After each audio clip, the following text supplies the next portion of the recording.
बिस्मिल्लाहिर्रहमानिर्रहीम। अस्सलाम वालेकुम नाज़रीन, इस उम्मीद के साथ कि आप सब लोग खैरियत से होंगे। मौजूदा हुकूमत का खेल ख़त्म। एक तरफ तो इमरान खान ने फ़ाइनल ओवर करवाने की तैयारी पकड़ ली है, वहीं दूसरी जानिब इस्टेब्लिशमेंट की इमरान खान से तीसरी मुलाकात के खूब चर्चे हो रहे हैं। और नाज़रीन, नून लीग के बहुत करीबी सहाफ़ी ने अब इसके मुतालिक एक बहुत बड़ा इंकशाफ किया है और इस्टेब्लिशमेंट ने नवाज शरीफ को लाल झंडी दिखा दी है। इमरान खान की कमर जवेद बाजवा से अहम मुलाकात और मौजूदा सूरत हाल में अपना अहम किरदार अदा करने की दरख्वास्त दी। उसके जवाब में दूसरी जानिब से इमरान खान को क्या कहा गया है उसके मुतालिक भी आपको बताएंगे। शहबाज शरीफ बहुत जल्द घर जाने वाले हैं। इस खबर की तमाम तफसीलात से आपको आगाह करेंगे। इमरान खान ने फाइनल ओवर से पहले अपने सबसे बड़े मुखालिफ और दुश्मन नंबर 1 को दबरदूस कर दिया। उसको मैच से पहले ही इंजर्ड करने का मंसूबा बना लिया है, बल्कि इस प्लान पर अमल भी शुरू हो चुका है। ज़िमनी इलेक्शन के बाद मरियम नवाज को लेने के देने पड़ चुके हैं। लंदन जाने से पहले मरियम नवाज जो शतरंज की बाजी बिछाकर गई थी, उसके तमाम मोहरे ज़िमनी इलेक्शन के बाद ढेर हो चुके हैं। मरियम नवाज ने पंजाब की हुकूमत गिराने का पूरा मंसूबा बनाया। नवाज शरीफ को एतमाद में लेने के लिए लंदन गई। उसके बाद पाकिस्तान में तब्दीली शुरू करने का सिग्नल दिया जाना था, लेकिन मामला नाज़रीन उस वक्त खिटाई में पड़ा जब इमरान खान ने इनको धूल चिटाते हुए ज़िमनी इलेक्शन में क्लीन स्वीप कर दिया। हम ये कह सकते हैं कि ना सिर्फ ज़िला पंजाब परवेज़ इलाही की कुर्सी बहुत मजबूत है, बल्कि नवाज शरीफ की वतन वापसी भी खटाई में पड़ चुकी है।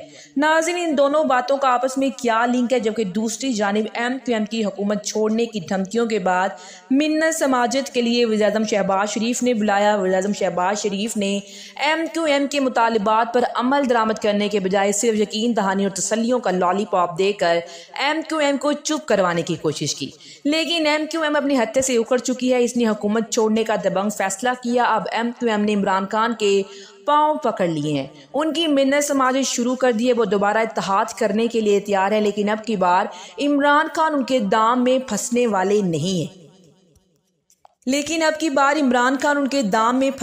नहीं हैं। उन्होंने MQM को चलता किया। इमरान खान पर भी कारकुनों का बहुत ज्यादा दबाव है। उसकी सबसे बड़ी वजह कराची से तहरीक इंसाफ की 14 MNAs और दर्जनों MPAs और MQM से हाथ मिलाने के बाद इनसे सीटें भी एडजस्ट करना होंगी, जिससे तहरीक इंसाफ को बड़ा झटका भी लग सकता है, क्योंकि नाज़रीन पिछले बल्दियाती इंतखाबात में भी कुछ ऐसा ही करने की कोशिश की गई थी। जब तहरीक इंसाफ और जमात इस्लामी ने मिलकर इंतखाबी मैदान में ये लोग उतरे तो कराची में इबरतनाक किस्म का मुकद्दर ठहरी थी। इमरान खान और तहरीक इंसाफ का मुकाबला इस वक्त मुस्लिम लीग नून, पीपल्स पार्टी, JUIF, अवामी नेशनल पार्टी समेत किसी भी सियासी जमात से नहीं है, बल्कि इमरान खान का असल मुकाबला इलेक्शन कमीशन ऑफ पाकिस्तान से है।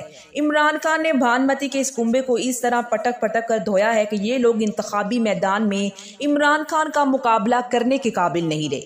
अब इमरान खान का मुकाबला सिर्फ इलेक्शन कमीशन से है।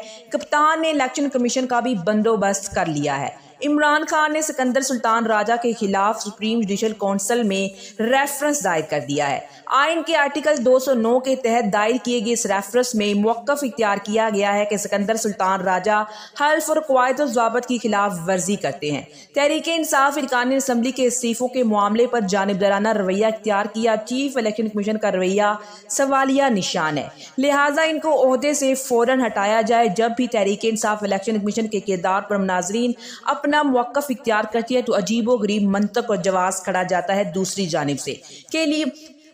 जानिब से चीफ इलेक्शन कमीशन को तो इमरान खान की हुकूमत ने सिलेक्ट किया था, यानी कि इमरान खान अपनी गलती की ही सजा भुगत रहे हैं। जबकि इमरान खान बार बार कह चुके हैं कि चीफ इलेक्शन कमीशन का रिमोट कंट्रोल मौजूदा हुकूमत के हाथ में है, जबकि इलेक्शन कमीशन को चाहिए था कि जब उन पर इल्ज़ाम लगा था तो वो फौरन से पहले ओहदा छोड़ देते। लेकिन पता नहीं इलेक्शन कमीशन की कौन सी मजबूरी है जिसके तहत वो इस ओहदे से चिपके बैठे हैं।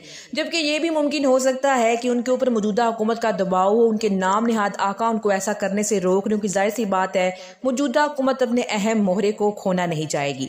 इमरान खान और कमर जवेद बाजवा की जो मुलाकात हुई है उससे मुतालिक भी आपको बताते हैं, लेकिन सबसे पहले आपको ये बताते जाएं कि मौजूदा हुकूमत जो कि पंजाब हुकूमत के हवाले से बड़े दावे دعوے کرتی ہوئی نظر آتی ہے کہ پنجاب میں بہت جلد ہم حکومت گرانے والے ہیں، اور پرویز الہی کے حوالے سے بھی منفی پروپیگنڈا جو ہے وہ پھیلانے کی کوشش کرتے ہیں کہ پرویز الہی عمران خان کے ساتھ مخلص نہیں ہے۔ لیکن ناظرین کے تمام دعوے جو ہیں وہ زبردست ہو چکے ہیں۔ شہباز شریف کی حکومت خطرے میں پڑ چکی ہے۔ پرویز الہی نے عمران خان کے ساتھ تعاون کی یقین دہانی کراتے ہوئے کہا ہے پنجاب عمران خان کا ہے۔ شہباز شریف گندم کا بحران پیدا کر کے عوام سے بدلہ لینا چاہتے ہیں۔ پرویز الہی نے وفاقی حکومت پر وار کرتے ہوئے کہا وزیر اعظم صوبوں کو بحرانوں کا شکار کرنے کی سازشوں سے باز رہیں۔ جبکہ ناظرین دوسری جانب چیف جسٹس عمر عطا بندیال کے ریمارکس نے لندن تک تھرتھلی مچا دی ہے، اور مریم نواز کا رونا پیٹنا بنی گالہ تک سنا جا سکتا ہے۔ نیب ترامیم سے بچنے والوں کی اب خیر نہیں۔ نیب نے سپریم کورٹ کے احکامات پر فوری عمل درآمد شروع کر دیا ہے۔ میگا کرپشن کیسز کی فہرستیں مرتب کرنا شروع کر دی گئی ہیں۔ تمام سابق صدور وزیر اعظم اور وزراء کے کیسز کی فہرست طلب کر لی گئی ہے۔ اور ناظرین عمر عطا بندیال نے نیب کیسز کے حوالے سے نہایت دلچسپ ریمارکس دیتے ہوئے کہا کہ کیا کوئی رہ گیا ہے جسے استثنا نہ ملا ہو۔ عمر عطا بندیال نے کہا کہ اثاثہ جات میں کرپشن ہونا ضروری ہے۔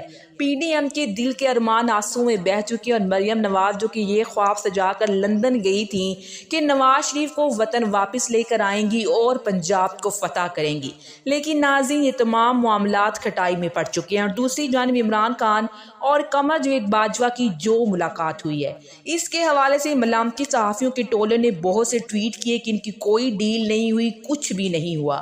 ایک پورا نیریٹو بنانے کی کوشش کی کہ عمران خان کی ملاقات نہیں ہوئی، اور ساتھ ہی ناظرین یہ ملامتی صحافی یہ بھی اعتراف کر رہے ہیں کہ تیسری ملاقات نہیں ہوئی، یعنی کہ یہ صحافی یہ ماننے کے لیے تیار ہے کہ عمران خان کی پہلے 2 ملاقاتیں ہو چکی ہیں۔ جبکہ شیخ رشید نے بھی دعویٰ کیا کہ راولپنڈی میں ایک اہم ملاقات ہو چکی ہے، اور شیخ رشید نے ARY نیوز کو انٹرویو دیتے ہوئے اس ملاقات کے حوالے سے دعویٰ کیا، جبکہ پہلے وہ ٹویٹ بھی کر چکے تھے کہ راولپنڈی میں ہونے والی اہم میٹنگ کے بعد ملک صحیح ڈائریکشن میں جائے گا، اور ناظرین اس کے بعد بھی یہی پرسیپشن بنایا گیا کہ معاملات طے ہو چکے ہیں۔ جبکہ ملامتی صحافی ان معاملات کے طے نہ ہونے کی تصدیق کر رہے ہیں کہ ایسا کچھ نہیں ہوا ہے، نہ کوئی ڈیل شیل کی تصدیق کر رہے ہیں کہ ایسا کچھ نہیں ہوا، اور نہ ہی کوئی ڈیل شیل ہو رہی ہے کہ ایسا کچھ نہیں ہوا اور نہ ہی کوئی ڈیل شیل ہو رہی ہے عمران خان کی اسٹیبلشمنٹ کے ساتھ۔ اور یہ بھی کہا گیا ہے کہ تیسری ملاقات کے جو چرچے کیے جا رہے عمران خان اور آرمی چیف کی 3rd ملاقات ہے وہ نہیں ہوئی۔ جبکہ ناظرین آرمی چیف سے ہونے والی ملاقات کا انکشاف خود شیخ رشید نے کیا ہے۔ انہوں نے دعویٰ کیا ہے کہ 3rd ملاقات ہوئی، اور عمران خان نے آرمی چیف کے سامنے شہباز شریف کے گھر جانے کی درخواست رکھی ہے۔ لانگ مارچ پر بھی گفتگو ہوئی ہے۔ اس وقت ملک لانگ مارچ کا متحمل نہیں ہو سکتا، اور یہ بھی کہ ملاقات میں یہ طے کر لیا گیا ہے کہ عمران خان کو لانگ مارچ کرنا ہے یا نہیں۔ اتوار کو ہونے والے ضمنی انتخابات میں عمران خان کی شاندار کامیابی اور عوامی دباؤ نے اسٹیبلشمنٹ کو بتا دیا ہے کہ انہوں نے آگے کیا کرنا ہے۔ اور ناظرین موجودہ حکومت آخری سانسوں پر کھڑی ہے۔ موجودہ حکومت کو واضح نظر آ رہا ہے کہ اسٹیبلشمنٹ عمران خان کے درمیان مذاکرات جاری ہے۔ اسی لیے تو نون لیگ کا جو ملامتی صحافیوں کا ٹولہ ہے وہ منفی پروپیگنڈا کرنے کی کوشش کر رہا ہے کہ عمران خان اور اسٹیبلشمنٹ کے درمیان بیک ڈور مذاکرات نہیں ہو رہے۔ اب تک کے لیے اتنا ہی۔ اسی کے ساتھ مجھے اجازت دیجیے، ملتے ہیں ایک اور نئی ویڈیو کے ساتھ۔ اللہ نگہبان۔